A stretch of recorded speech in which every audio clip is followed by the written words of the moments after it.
Good morning दोस्तों, आप सबका एक बार फिर हार्दिक स्वागत है द गैलेक्सी इंस्टीट्यूट पर और उसके यूट्यूब चैनल पर। और मैं अभिनव श्रीवास्तव। दोस्तों, मानव शरीर, जैसा कि मैंने अपने पिछले वीडियो में आपको मानव शरीर के ही एक आधारभूत संरचना यानी कि कंकाल तंत्र से अवगत कराया था, साथ ही साथ मैंने आपसे ये भी कहा था कि आने वाली कक्षाओं में हम मानव शरीर से जुड़े विभिन्न तंत्रों का अध्ययन करेंगे।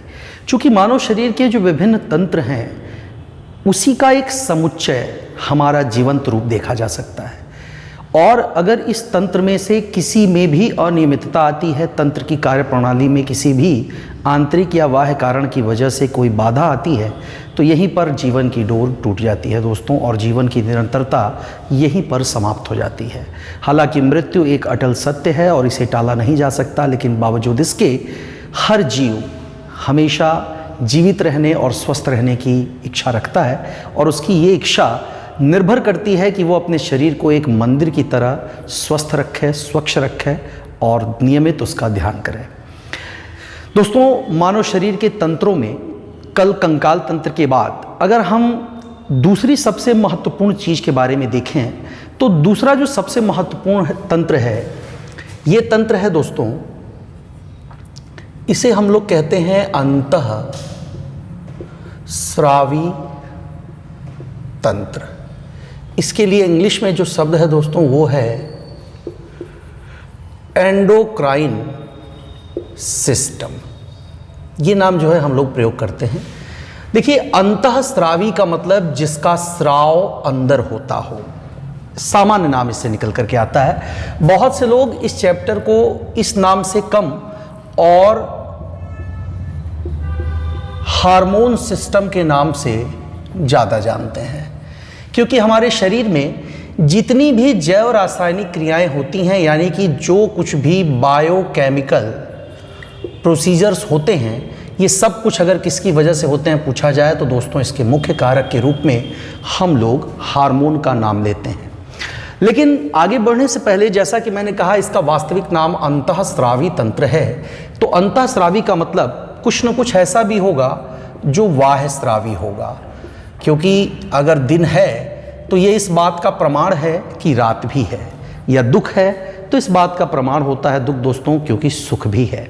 ऐसे ही अगर कुछ अंतःस्रावी है तो इसका सीधा मतलब हुआ कि कुछ बाह्यस्रावी भी होगा। तो बाह्यस्रावी और अंतःस्रावी के बीच के अंतर को हम सबसे पहले समझ लेते हैं। देखिए दोस्तों, अंतःस्रावी या बाह्यस्रावी का जो मूल अंतर है वो है नलिका युक्त या नलिका विहीन। इन ग्रंथियों के रूप में हम इन्हें अलग अलग वर्गीकृत कर सकते हैं। जैसे हमारे शरीर में बहुत से ऐसे सिस्टम्स काम कर रहे हैं जो लगातार विशेष प्रकार के तरल पदार्थों या विशेष प्रकार का जो है स्राव करते रहते हैं, उनका सिक्रेशन होता रहता है। तो जिन नलिकाओं में या जिन तंत्रों में, ग्रंथियों में नलिकाएं होती हैं, वो नलिकाओं के माध्यम से अपना स्राव सीधे अंग विशेष तक पहुंचाते हैं, और फिर उस अंग विशेष से इसका उत्सर्जन होता है। जैसे हमारा पसीना या हमारे आंसू, अगर हम इन दोनों की बात करें दोस्तों, तो पसीना जो है ये निकलता है स्वेद ग्रंथि से, और स्वेद ग्रंथि के लिए हम अंग्रेजी में नाम इस्तेमाल करते हैं स्वेट ग्लैंड। ये नाम हम लोग यहाँ प्रयोग करते हैं। और अगर आंसुओं की बात की जाए तो आंसू के संबंध में दोस्तों, आपका जिस ग्रंथि से आंसू स्रावित होता है इसे हम कहते हैं लैक्रिमल ग्रंथि। ये हमारे आँखों के कोनों में होती है दोस्तों, बीच वाले हिस्से में यहाँ पर होता है, और इसी ग्रंथि को हमने नाम दिया लैक्रिमल ग्रंथि। तो यहाँ पर दोनों ही पदार्थ अंग विशेष या ग्रंथि विशेष से स्रावित हो रहे हैं। तो इस तरह के सिस्टम को हम कहते हैं दोस्तों बाह्यस्रावी। लेकिन दूसरी ओर कुछ ग्रंथियां होती हैं जो नलिका विहीन होती हैं। ऐसे में ये अपना स्राव शरीर के सभी अंगों तक पहुंचाने के लिए उस स्राव को रुधिर में मिला देती हैं, और रुधिर चूंकि धमनी और शिराओं के माध्यम से पूरे शरीर तक पहुंचता है और शरीर से वापस हृदय तक लौटता है, तो ऐसी ग्रंथियां जो अपना स्राव सीधे रुधिर में मिला दें और रुधिर से होकर के, रुधिर के माध्यम से ये पूरे शरीर के सभी अंगों तक पहुँचे, तो ऐसी ग्रंथियों को ही हम कहेंगे नलिका विहीन ग्रंथियाँ, और इनसे संबंधित तंत्र कहा जाता है दोस्तों अंतःस्रावी तंत्र। तो आई थिंक आपको अंतःस्रावी और बाह्यस्रावी के बीच का जो एक अंतर है वो आपको समझ में आ रहा होगा। अगर अब इसमें दूसरे सवाल की ओर चला जाए, दूसरा प्रश्न देखें हम इसके अगले सेगमेंट को, तो यहाँ पर हार्मोन नाम आ रहा है। हार्मोन के बारे में आपसे बहुत पूछा जाता है कि हार्मोन है क्या, ये किस तरह के कैटलिस्ट होते हैं, किस प्रकार के उत्प्रेरक होते हैं जो कि किसी भी रासायनिक प्रक्रिया में शामिल होकर उस प्रक्रिया की दर को या तो बढ़ा देते हैं या फिर उस दर को घटा देते हैं, धीमा कर देते हैं। तो हमारा जो शरीर है ये बहुत सी प्रकार की जो है बायोकेमिकल प्रक्रियाओं का, जैसा कि मैंने कहा जैव रासायनिक प्रक्रियाओं का समन्वय है। तो इस समन्वय को संतुलित बनाए रखने के लिए जिन रसायनों की भूमिका हम यहाँ सुनिश्चित कर रहे हैं उन्हीं को हम कहेंगे हार्मोन्स। और अगर कहता है हार्मोन्स बनते किससे हैं दोस्तों, तो देखिएगा जो सभी हार्मोन होते हैं ये अमीनो अम्ल और स्टेरॉयड। स्टेरॉयड का मतलब क्या होता है दोस्तों, स्टेरॉयड का मतलब होता है उत्तेजक। तो अमीनो अम्ल और स्टेरॉयड से बनने वाले अरासायनिक पदार्थ, इन्हें हम अरासायनिक पदार्थों में रखेंगे, इन्हें हम शुद्ध रसायन नहीं कह सकते, ये जैव रसायन होते हैं। तो अमीनो अम्ल और स्टेरॉयड से बनने वाले अरासायनिक पदार्थ जो शरीर में होने वाली जैव रासायनिक क्रियाओं में हिस्सा लेते हैं उन्हीं को हम नाम क्या देंगे दोस्तों, उसे को हम कहेंगे हार्मोन। ठीक है, चलिए, तो ये हमने हार्मोन का एक सामान्य परिचय जो है इन पंक्तियों के माध्यम से प्राप्त किया। अब आगे बढ़ेंगे, देखेंगे कि हार्मोन नाम ये कहाँ से आया है और इस नाम को देने वाला व्यक्ति कौन है। देखिए दोस्तों, यहाँ पर हमें दो वैज्ञानिक द्वय का नाम लिखना होगा, यानी कि वैज्ञानिकों के दो जोड़े बहुत महत्वपूर्ण हैं।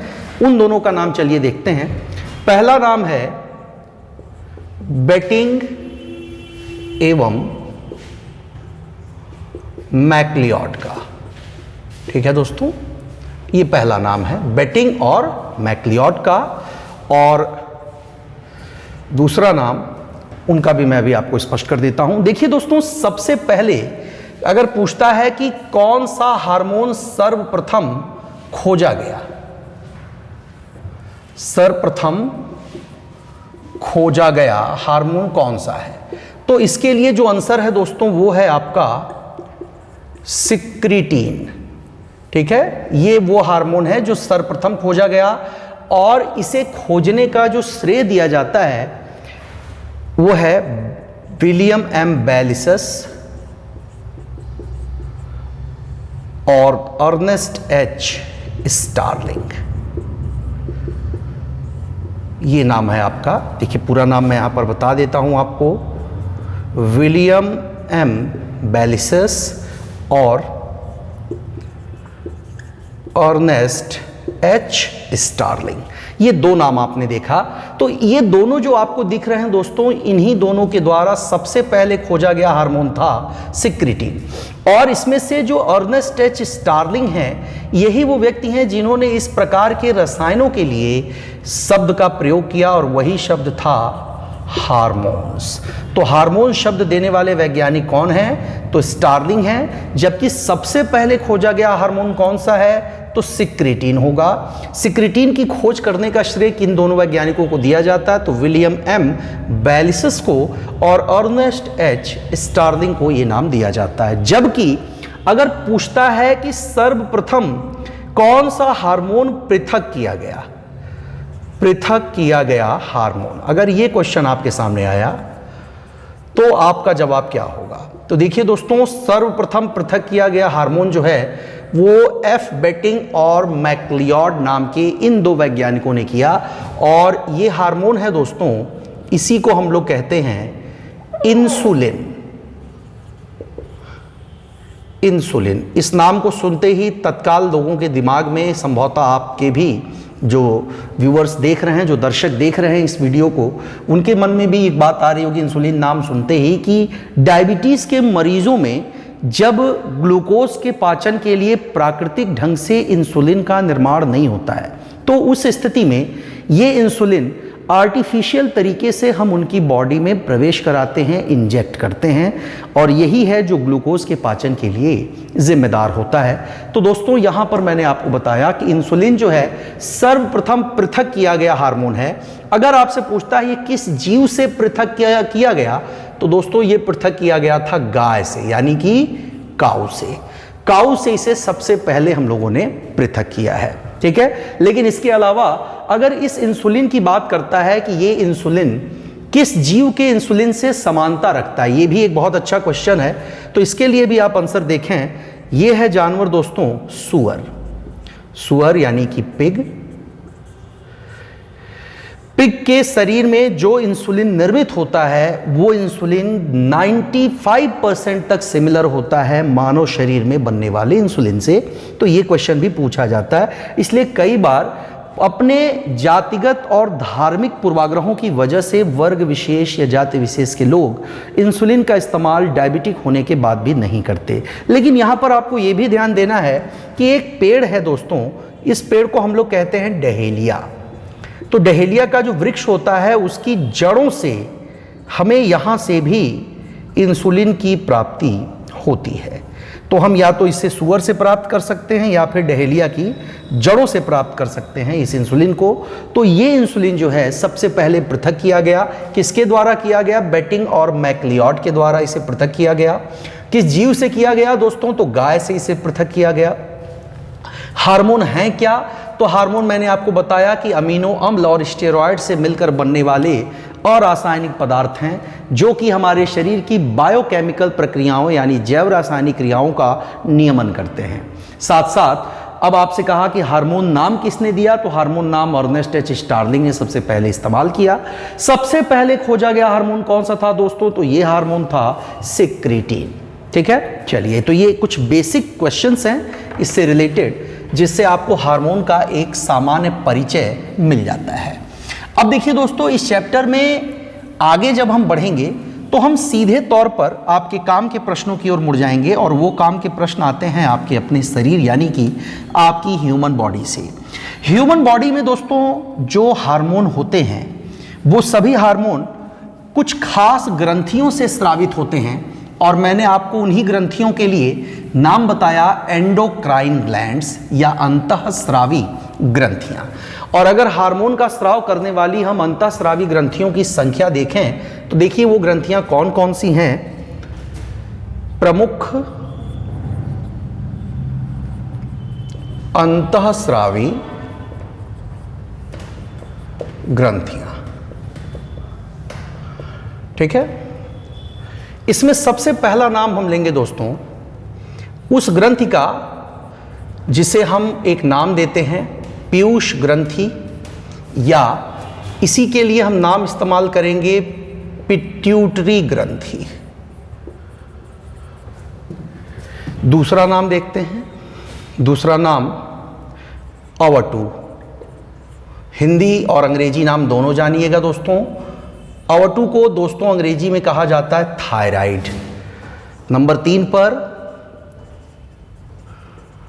पारा अवटु, ये है आपका पैराथायराइड। नंबर 4 पर अधिवृक्क ग्रंथि, इसके लिए अंग्रेजी में नाम है आपके पास एड्रिनल ग्लैंड। 5वें नंबर पर आता है दोस्तों यहां पर अग्नाशय, या इसी को आप पैंक्रियाज भी बोलते हैं। और 6वें नंबर पर आएगा जनन ग्रंथियां, ठीक है। जनन ग्रंथियों के लिए अंग्रेजी में शब्द है गोनैड्स। ये नाम आपने यहां पर 6 नाम देखे। लेकिन यहां एक बात और देखिए, इन ग्रंथियों के लिए कुछ उपनाम भी इस्तेमाल किए गए हैं। उपनाम जैसे कि जिनका है मैं आपको बता देता हूं। यहां पर पीयूष ग्रंथि के लिए ही हम नाम प्रयोग करते हैं दोस्तों मास्टर ग्रंथि। ये नाम जो है दोस्तों हम इसी के लिए प्रयोग करते हैं। अवटु या थायराइड ग्रंथि ये मानव शरीर की सबसे बड़ी अंतःस्रावी ग्रंथि हो जाती है। और अग्नाशय ग्रंथि जो आप देख रहे हैं दोस्तों, ये एक अंतःस्रावी ग्रंथि भी है और बाह्यस्रावी भी, इसलिए इसके लिए हमें नाम मिल जाता है मिश्रित ग्रंथि। तो देखिए आपको यहाँ पर 3 उपनाम भी दिखाई दे रहे हैं इन ग्रंथियों के साथ साथ, तो इनको हम जो है यहाँ पर पढ़ेंगे और इनको देखेंगे।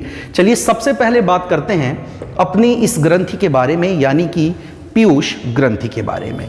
देखिए दोस्तों, पीयूष ग्रंथि क्या करता है और इसका नाम मास्टर ग्रंथि क्यों है, ये हम इसके कामकाज के तरीके से समझ सकते हैं।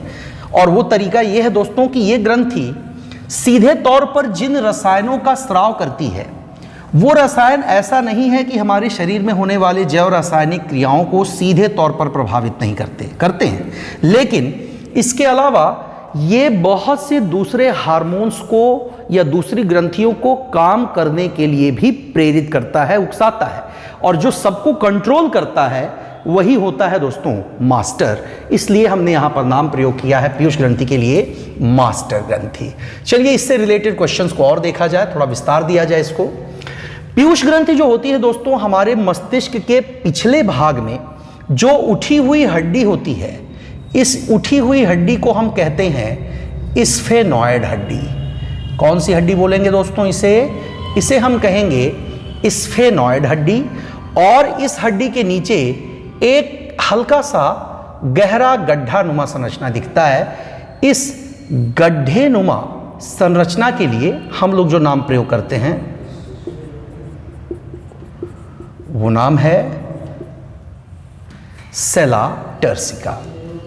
ठीक है, ये 2 चीज आप जो यहां देख रहे हैं। तो स्फेनॉइड हड्डी जो है ये आपकी पीछे उठी हुई हड्डी होती है और इसी के नीचे जो गर्त दिख रहा है आपको, उसे सेला टर्सिका कहते हैं। इसी गर्त में भीतर की तरफ एक मटर के आकार की संरचना वाला, कैसा दोस्तों, मटर के आकार के दाने वाला ये ग्रंथि होती है, जिसका भार पूछता है तो 0.6 ग्राम होता है। बहुत कम भार है दोस्तों, यानी 1 ग्राम से भी कम भार है इस ग्रंथि का। लेकिन 1 ग्राम से भी कम भार वाली ये ग्रंथि, जिसका वजन सिर्फ 0.6 ग्राम है, इसे हम मास्टर ग्रंथि कहते हैं, क्योंकि अकेली ये ग्रंथि है जो 9 प्रकार के हार्मोन का स्राव करती है। कितने प्रकार का दोस्तों? 9 प्रकार के हार्मोन्स का स्राव करती है। तो इन 9 प्रकार के हार्मोन्स को चलिए हम लोग एक एक नाम पहले शॉर्ट में देखेंगे। STH, TSH, FSH, LH, GTH, ACTH, ADH। ठीक है, और उसके अलावा एक नाम आता है दोस्तों यहां पर LTH का, और लास्ट नाम आएगा ऑक्सीटोसिन का। तो ये 9 नाम आप देख रहे होंगे, 2, 3, 4, 5, 6, 7, 8 और 9। इन्हीं 9 हार्मोन्स के बारे में हम लोग अब आगे जानेंगे और समझेंगे। दोस्तों ये चैप्टर बहुत इंपॉर्टेंट है और अमूमन हर परीक्षा में ये चैप्टर एक आध से अधिक प्रश्न जो है बनाए रखता है। STH को देखिए क्या कहते हैं दोस्तों, इसे कहा जाता है सोमैटोट्रॉपिक हार्मोन। ठीक है, TSH ये है आपका thyroid stimulating hormone. FSH follicle stimulating hormone. LH ये कहलाता है दोस्तों ल्यूटिनाइजिंग हार्मोन। GTH को बोलते हैं गोनेडोट्रॉपिक हार्मोन। ACTH जो होता है दोस्तों ये है आपका adrenocorticotropic hormone. ADH anti diuretic hormone है ये। LTH का मतलब है यहां पर लैक्टोजेनिक हार्मोन, और ऑक्सीटोसिन नाम तो आप देख ही रहे हैं। ये सारे नाम है दोस्तों, और ध्यान रखें कि इसमें जो इंपॉर्टेंट हैं, जिनके बारे में अक्सर सवाल पूछे जाते हैं, उसमें STH, TSH, FSH, GTH, ADH, LTH और ऑक्सीटोसिन ये ज़्यादा इंपॉर्टेंट हैं। इसमें LH और ACTH की कोई खास भूमिका है ज़रूर, लेकिन वो हमें पूछा नहीं जाता। तो हम जिन सवालों की बात कर रहे हैं वो सबसे ज़्यादा ये पूछे गए प्रश्न हैं दोस्तों, और पूछे जाते हैं। तो इन करीब 7 हार्मोन्स के बारे में हम लोग आगे यहाँ पर जानने की कोशिश करते हैं। देखिए, सबसे पहला नाम यहाँ दिया है सोमैटोट्रॉपिक हार्मोन। दोस्तों, ये जो सोमैटोट्रॉपिक होता है ये हमारे शरीर की हड्डी और मांसपेशियों के विकास के लिए जिम्मेदार है। ये बहुत इंपॉर्टेंट क्वेश्चन है दोस्तों, याद रखिएगा, ये सवाल बहुत पूछा गया है। हड्डी और मांसपेशियों के विकास के लिए जिम्मेदार हार्मोन का नाम क्या है? तो इसे हम कहते हैं सोमैटोट्रॉपिक हार्मोन दोस्तों। लेकिन यहां ध्यान दें कि इसकी कमी या इसकी अधिकता दोनों ही खतरनाक होती है। हालांकि आप ये जानते ही हैं कि किसी भी चीज़ की अति और उसकी न्यूनता दोनों ही समस्या का कारण बनती है, तो वो चीज़ यहाँ पर भी है। अगर किसी व्यक्ति के शरीर में STH का स्राव कम हो रहा है तो यहाँ पर उसका शरीर काफ़ी पतला हो जाता है दोस्तों, स्वस्थ नहीं हो पाता, और इस स्थिति को हम कहते हैं एक्रोमेगली। ये नाम हम यहाँ पर प्रयोग करते हैं, एक्रोमेगली। एक तरह से दुबलापन होता है, बहुत पतला हो जाता है व्यक्ति। तमाम घी में डूबे रहने के बाद, दूध दही घी में डूबने के बाद भी उसका स्वास्थ्य नहीं बनता। लेकिन अगर इसकी अधिकता हुई तो हर व्यक्ति खली की तरह दिखाई देने लगेगा। यानी इस बीमारी को हम कहेंगे भीम कायता। आप WWF के रेसलर या जो बॉक्सर हैं, जो एक तरह के लड़ाई लड़ते हैं लोग, उसको आपने देखा होगा, द ग्रेट खली के नाम से प्रसिद्ध हैं। तो वो जो काफ़ी लंबे चौड़े हैं, करीब 7 फीट के आसपास उनकी हाइट हो जाती है। तो ये जो भीम कायता है, इसी को हम लोग दोस्तों इंग्लिश में कहते हैं जाइजेंटिज्म। आदमी बहुत लंबा चौड़ा और भारी भरकम हो जाता है। तो ये जो अधिकता और कमी की स्थिति है, ये आपका सोमैटोट्रॉपिक हार्मोन की वजह से हो रही है। फिर है आपका थायराइड स्टिमुलेटिंग हार्मोन दोस्तों, इसको भी चलिए देख लेते हैं। देखिए, थायराइड स्टिमुलेटिंग का मतलब ये हमारी जो ग्रंथि है, थायराइड ग्रंथि, इसको स्टिमुलेट करता है। स्टिमुलेट करने का मतलब होता है उसको प्रेरित करता है। और प्रेरित किसके लिए करता है दोस्तों? ताकि उससे थायरॉक्सिन जैसे हार्मोन का स्राव हो। और थायरॉक्सिन हार्मोन जहां हमारे शरीर के उपापचय के लिए जिम्मेदार होता है, उसके अलावा महिलाओं में ये सामान्य जनन क्रिया को भी नियंत्रित करता है। इसलिए कभी भी आप देखिए, कोई महिला गर्भवती जब होती है तो डॉक्टर या जो गायनोकोलॉजिस्ट होती हैं, महिला चिकित्सक होती हैं, वो महिला से विशेष तौर पर थायराइड की जांच कराने का आग्रह करती हैं। और ऐसा करने के पीछे मूल कारण है क्योंकि ये उपापचय और जनन संबंधी समस्याओं को या जनन संबंधी परिस्थितियों के लिए जिम्मेदार होता है। तो ये 2 हार्मोन आपने यहाँ पर देखे। तीसरा नाम है दोस्तों आपके पास FSH, यानी फॉलिकल उत्प्रेरक हार्मोन। इसे फॉलिकल स्टिमुलेटिंग हार्मोन हमने कहा। यानी फॉलिकल शब्द से यहां आशय है आपके जनद कोशिकाओं से। जनद कोशिका का मतलब दोस्तों, अगर आप यही चीज पुरुषों में देखें और यही चीज अगर आप महिला में देखिए, तो दोनों में जनद कोशिका की भूमिका अलग अलग कारक निभाते हैं। जहां महिलाओं में ये भूमिका निभाने का काम अंडाणु या ओवम करता है, वहीं पुरुषों में ये काम शुक्राणु करते हैं। शुक्राणु, जिन्हें इंग्लिश के लिए हम लोग नाम प्रयोग करते हैं स्पर्म। तो इन दोनों को मैच्योर करना, यानी दोनों को परिपक्व बनाने का काम जो है वो आपका FSH यानी फॉलिकल उत्प्रेरक हार्मोन करता है। अब आता है यहां पर जिक्र GTH का, गोनेडोट्रोपिक हार्मोन। तो सिर्फ एक लाइन में आप यहां जाना है, ये जनन हार्मोन होता है और ये जनन ग्रंथियों को हार्मोन्स का स्राव करने के लिए प्रेरित करता है। ठीक है, ग्रंथियों को प्रेरित करना, ये काम जो है दोस्तों आपका गोनेडोट्रोपिक का है। अब बारी आती है ADH, जो कि बहुत इंपॉर्टेंट है, बहुत ज़्यादा यह भी पूछा जाता है क्योंकि यह हमारे शरीर के उत्सर्जन तंत्र से रिलेटेड है।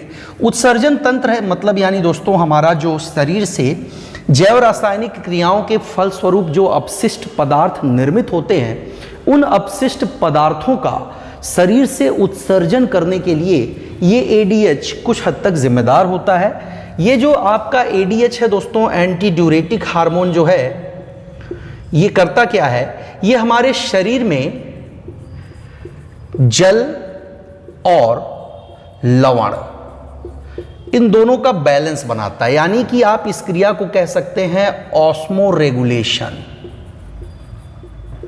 ऑस्मोरेगुलेशन यानी परासरण नियमन करता है। साथ साथ ये यह भी तय करता है यानी कि मूत्र की मात्रा क्या होगी।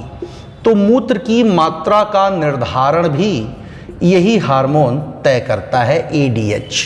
और इसीलिए इसका नाम क्या मैंने बताया, इसका नाम है दोस्तों एंटी ड्यूरेटिक हार्मोन। यहां पर एक सवाल और आपके लिए मैं प्लस पॉइंट के रूप में देना चाहूंगा। एक नाम आता है डायूरेटिक्स औषधि। ये क्या होता है? अगर आपसे ये पूछा गया कि डायूरेटिक्स औषधि किसे कहते हैं, तो दोस्तों डायूरेटिक्स औषधि उसे कहते हैं जो मूत्र संबंधी समस्याओं में प्रयोग की जाती हैं। मूत्र संबंधी समस्याओं के लिए जिस दवा का इस्तेमाल होता है, उन दवाओं को हम डायूरेटिक्स औषधि या ड्यूरेटिक्स औषधि के तौर पर, ड्यूरेटिक मेडिसिन के तौर पर जानते हैं। तो एडीएच ऐसा ही हार्मोन है। बारी आई एलटीएच की दोस्तों, तो एलटीएच जो है लैक्टोजेनिक, ये प्रसव के बाद जब बच्चे का जन्म हो जाता है, तो बच्चे के जन्म के बाद जो होता है ये हार्मोन, ये माताओं में दुग्ध स्राव के लिए जिम्मेदार है। यानी जो दूध का स्राव होता है माताओं में शिशु के जन्म के बाद, उस परिस्थिति के लिए जो हार्मोन उत्तरदायी है, उस हार्मोन को ही हम कहेंगे दोस्तों आपका एलटीएच यानी लैक्टोजेनिक हार्मोन। ठीक है, ये बात आप ध्यान में रखिएगा। और सबसे अंत में आपके सामने नाम है यहां पर ऑक्सीटोसिन का। देखिए दोस्तों, ऑक्सीटोसिन का जो सामान्य स्थिति में प्रयोग किया जाता है, आप जानते हैं कि गाय या भैंस या दूसरे जो दुधारू पशु होते हैं, उन दुधारू पशुओं में दूध उत्पादन की मात्रा को बढ़ाने के लिए हम इसका इंजेक्शन के तौर पर इस्तेमाल करते हैं। ठीक है, यानी ऑक्सीटोसिन हार्मोन जो है ये दुग्ध स्राव की मात्रा बढ़ाने के लिए दुधारू पशुओं में प्रयोग किया जाता है। बट इसके अलावा इसका एक और इस्तेमाल हो रहा है, और वो है फलों और सब्जियों का आकार बड़ा करने के लिए। फलों और सब्जियों में इस दवा को, इस औषधि को इंजेक्शन के माध्यम से इंजेक्ट किया जाता है, जिससे उनका आकार सामान्य से ज़्यादा बड़ा हो जाता है। अब उदाहरण के लिए मैं ये कहूँ कि अगर मूली या लौकी वगैरह में आप इसका प्रयोग कर रहे हैं, कद्दू वगैरह में इसका प्रयोग कर रहे हैं, तो एक ही कद्दू संभवतः किसी छोटी मोटी पार्टी में भोजन संबंधी आवश्यकताओं की पूर्ति, सब्जी संबंधी आवश्यकताओं की पूर्ति अकेले ही कर ले, या एक ही मूली से सलाद का सारा काम निकल जाए। तो मार्केट में आप देख रहे हैं तमाम बड़े बड़े साइज की सब्जियां आ रही हैं आजकल, तो इन्हें आप सामान्य तौर पर हाइब्रिड सब्जियां कह देते हैं। लेकिन ये ध्यान रखें कि इन दवाओं का इस्तेमाल किया जाता है। बट इन दो उपयोगों के अलावा आज की वर्तमान पीढ़ी में, जहां पर कोविड-19 के दौरान आपने तमाम दवाओं, तमाम जो लकड़ियां हैं जो अंतिम संस्कार के दौरान प्रयोग की जाती हैं, इन सब की कीमतों में हुई अप्रत्याशित वृद्धि के बारे में आपने सुना होगा। और आपने ये भी जाना होगा कि इस तरह से इस आपदा को लोग अवसर की तरह देख रहे हैं। जैसा कि हमारे माननीय प्रधानमंत्री ने आग्रह किया था कि आपदा को अवसर में बदलिए, तो लोगों ने इस आपदा को कमाई के अवसर में बदल दिया। उन लोगों ने दूसरे को निचोड़ लेने और चूस लेने की मानसिकता के साथ उनका भरपूर आर्थिक शोषण किया, भरपूर आर्थिक दोहन किया। तो वर्तमान में प्रोस्टिट्यूशन यानी देह व्यापार का जो आपने नाम सुना होगा, उस देह व्यापार में इस ऑक्सीटोसिन का व्यापक प्रयोग किया जा रहा है, जहां पर दूसरे देशों से तस्करी करके लाई गई कम उम्र की लड़कियों को जब ये इंजेक्शन दिया जाता है दोस्तों, तो शरीर की जो विकास की प्रक्रिया है वो अप्रत्याशित गति से बढ़ जाती है, और 14 से 15 वर्ष की उम्र में ही वो बालिका, वो बच्ची एक वयस्क महिला जैसे दिखाई देने लगती है। तो शारीरिक विकास के लिए इसका इस्तेमाल किया जा रहा है, और उसके बाद उन लड़कियों का जीवन नर्क बना दिया जाता है और उन्हें देह व्यापार के धंधे में ढकेल दिया जाता है। और इसीलिए इंडियन मेडिकल एसोसिएशन ने हाल ही के दिनों में ये आदेश जारी किया है कि अब ऑक्सीटोसिन को बिना किसी ऑथोराइज्ड डॉक्टर के प्रेस्क्रिप्शन के खरीदा नहीं जा सकता। अब मेडिकल स्टोर पर इसकी बिक्री प्रतिबंधित कर दी गई है। तो दोस्तों, आज हमने आपसे हार्मोन के तहत पहली ग्रंथि का जो है आपसे डिस्कशन किया है और आशा करता हूं कि इस पहले वीडियो में आपको कई काम के प्रश्न मिले होंगे। बट ये अंतिम वीडियो नहीं है, आगे भी अगली वीडियो में हम आपको इसी तंत्र से जुड़े विभिन्न अलग अलग ग्रंथियों की कार्यप्रणाली और उससे स्रावित होने वाले हार्मोन्स की रूपरेखा तथा उसके फायदों से परिचित कराएंगे। तब तक के लिए अपना ख्याल रखिए, स्वस्थ रहिए, सुरक्षित रहिए और अपने अध्ययन को निरंतर बेहतर बनाइए। धन्यवाद।